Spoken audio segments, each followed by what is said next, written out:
Bountiful High School was built in 1951, and the area that's lacking is our front entryway. We do not have secure vestibules. Our primary concern is safety for our students, as well as having our classrooms be air conditioned. We also notice our auditorium and our gymnasium can be very hot with large gatherings of people. Part of the bond is the reconfiguring and reconstructing the track, football field, as well as the baseball field. The upper athletic fields currently have no culinary water nor restroom facilities. Bountiful High School is rich in tradition. We pride ourselves on providing an opportunity and a great experience for every student. And the bond would create that opportunity for more pleasant spaces where students can more fully focus on their learning.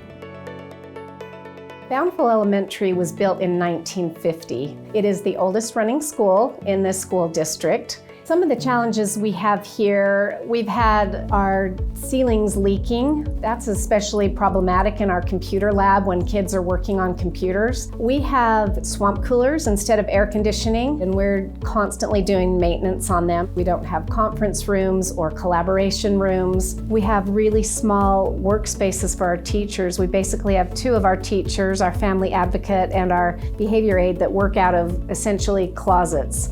Right now we share our cafeteria with the PE, and we don't have any stage at all. We have some platform boxes to go up and down, and we have no elevator access. And so when we do have students that have special needs, we have to ensure that they are on the main floor or make other accommodations. I believe having a safe, clean, new school will contribute to our students' learning because they will have optimal spaces to learn and pride in what they deserve.